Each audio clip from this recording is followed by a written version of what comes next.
අවසරයි ස්වාමීන් වහන්සේ. සුබ සන්ධ්‍යාවක් සියලුම දෙනාට. මම මේක අවස්ථාවක් කරගන්නම් මගේ කණ්ඩායම පොඩ්ඩක් හඳුන්වලා දෙන්න.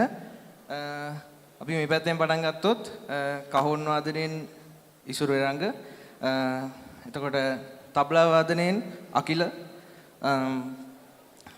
පිටිපස්සේ අපේ බොංගෝ වාදනයෙන් නිමේෂ්, ඒත් එක්කම ඩ්‍රම්ස් වාදනයෙන් සලිත්, කීබෝඩ් වාදනයෙන් ලොකු මෙහෙයක් අපිට ඉටු කරනවා අපේ තාරක, ඒත් එක්කම බටන්ලා වාදනයෙන් සඳුන්, එතකොට අපේ ලීඩ් ගිටාර් වාදනයෙන් ඉන්දික, බේස් ගිටාර් වාදනයෙන් මේනුක, රිද්ම් ගිටාර් වාදනයෙන් ප්‍රමිල. ඔබට තේරෙන්නේ ඇති අපහසුතාවය. හරි. එතකොට අපි ගායනයේ පැත්තට ගියොත් ගායනෙන් අපිත් එක්ක එකතු වුණා ඉසුරු උමයංග, කෞශල්‍යා, චලන. එතකොට ආයි පරම විශේෂයෙන් මතක් කරන්න ඕනේ ඉසුරු එරංග සහ තාරක. මේ දෙන්න ලොකු මහන්සියක් වුණා. මොකද අපි දවස් 6ක් වගේ ඊටාම කෙටි කාලයකදී තමයි මේ ගීත සියල්ලට මේ විදිහට සූදානම් වෙලා මේ වැඩේට ලැහැස්ති වුණේ. ඉතින් ඒත් එක්කම මතක් කරන්න කැමති අපේ ෆැකල්ටියේ තව මේ වගේ හැංගිච්ච දක්ෂතා තියෙන ගොඩාක් නංගිල මල්ලිලා ඉන්නවා. අපි දන්නවා.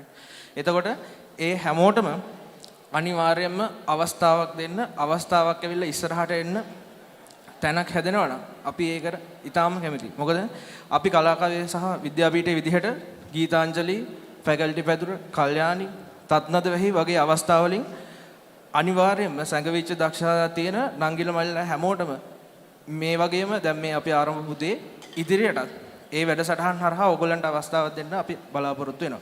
ඒත් එක්කම මම මේක තවත් අවස්ථාවක් කරගන්නවා. අපි නිතර අහපු ගීතයේ නොඇසෙන අර්ථය අපිට කියලා දුන්න ධම්මික බණ්ඩාර සර්ටත් ස්තුති වෙන්න. ඒත් එක්කම මම හිතනවා කල්යාණි 2021 ඔබ සියලු දෙනාම හොඳින් රස විඳින්න ඇති කියලා ස්තුතියි. සබවින්ම කලාකවි අපේම මේ සහෘදයන්ගේ කැපවීම මහන්සිය අද අපිට දුන්න ඒ අවුට්පුට් එක. ඒ රස තමයි ඔවුන්ගේ කැපවීම. ඔවුන්ටත් එක්සෑම් තිබ්බා, ඔවුන්ටත් කුයිස් තිබ්බා, ඔවුන්ටත් අසයින්මන්ට් තිබ්බා.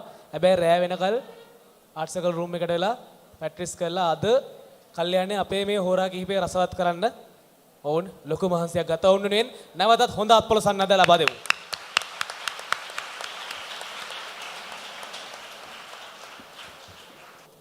මේ හෝරා දෙකමාර ගැන ඔබගේ මනසේ හිතේ ඇත්තේ අනිවාර්යයෙන්ම චමත්කාර ජනක හරි ලස්සන මතකයක්. ඉතින් ඒ මතකය ඔබට තිලින කරන්න හමුවීම සම්බන්ධයෙන් පෙරදින විශ්වවිද්‍යාලයේ විද්‍යාපීඨ ශිෂ්‍ය සංගම විදියට අපි බෙහෙවින්ම ආඩම්බර වෙනවා ඒ සමාජ මෙහෙවරට උරදීම සම්බන්ධයෙන්. ඉතින් 2022 දිත් අපි ලෑස්ති ඔබට තිලින කරන්න කල්යාණි 2022.